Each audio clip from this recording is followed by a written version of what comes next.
front line in the fight against COVID. This is a pop-up vaccine clinic in Aylmer, southwestern Ontario, one of the province's least vaccinated areas. As the fourth wave grows, these workers know it's on them to help turn the tide. Outside, these residents do too, streaming in as soon as the doors open. 14-year-old Isaac Peters is getting his first shot. Little poke. It was just a needle. It helps the community out to get this coronavirus out of this world and to help the elder people. These are the willing, but in this area, they're just barely a majority. I don't understand why it's such a big deal to some people, but for me, it's just, you do what you can.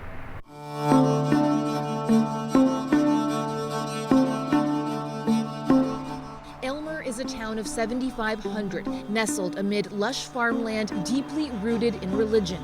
Just over half of those eligible here and in the neighboring communities have received a vaccine. Compare that to about 80% across Ontario. It's all about trust. And continuing to build it is crucial, says the area's top doctor.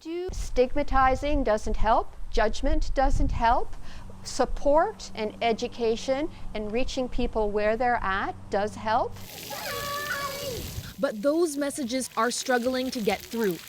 We talked to several people at this park. Most did not want to go on camera, and most were either vaccine hesitant or outright opposed to getting a shot. Some said they don't fear COVID, others said they don't trust the science. This father was the only parent here willing to speak publicly, echoing the sentiments we heard from so many others. I'm a little bit scared to get vaccine.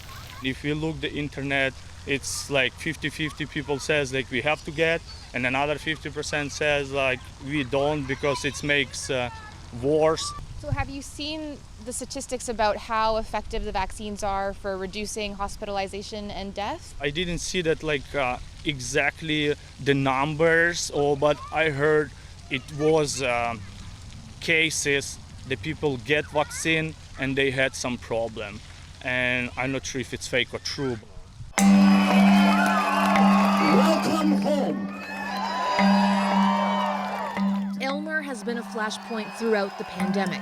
Last November, thousands gathered here for a so-called Freedom March, decrying masks and lockdowns as other residents staged a counter-protest. Many in the crowd belong to the Church of God Restoration, a controversial congregation led by Pastor Henry Hildebrandt. Freedoms are not theirs to take away from us. Christians died for it. People fought for it. The freedoms are ours.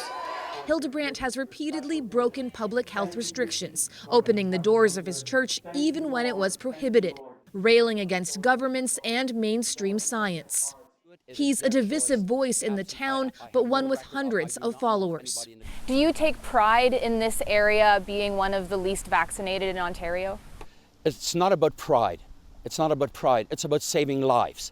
How is it about saving lives? It's saving lives because I will not be injected with something that you cannot prove to me is working or is safe. And I will not keep it to myself either. Why do you feel like you can say it's not a vaccine when people who've studied vaccines for decades are saying it is, in fact, a life-saving vaccine? They're saying it because they know people like you will believe it. Okay, they know that the majority of the people will just blindly follow. I'm not one of them. Senator Lindsey Graham, he was vaccinated, fully vaccinated, but Lindsey Graham, he got COVID? Yes, but in his tweets announcing that he got COVID, he said that had he not had the vaccine, his symptoms would be much more severe. And he said he was happy that he got the vaccine. How does he know? How does he know? Science. All I know, no, he's not science. If some here are intransigent, the push now is to appeal to the purely hesitant. This radio station broadcasts in Low German, the language spoken by many in Aylmer's large Mennonite community. It relays information from the local public health unit to the public. The misinformation, what do you want to call it, gossip? and it spreads. Do you feel like your message is getting through over some of the misinformation that's out there? I would hope so.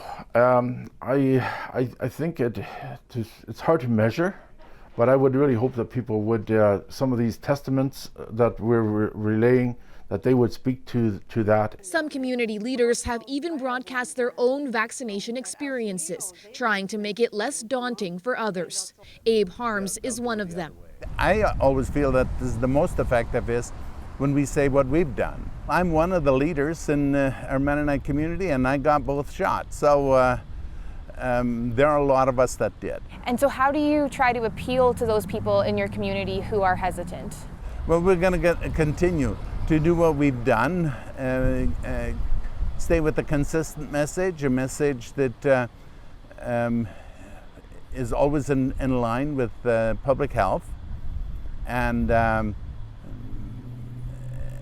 so we're going to hope and pray that more people take it up.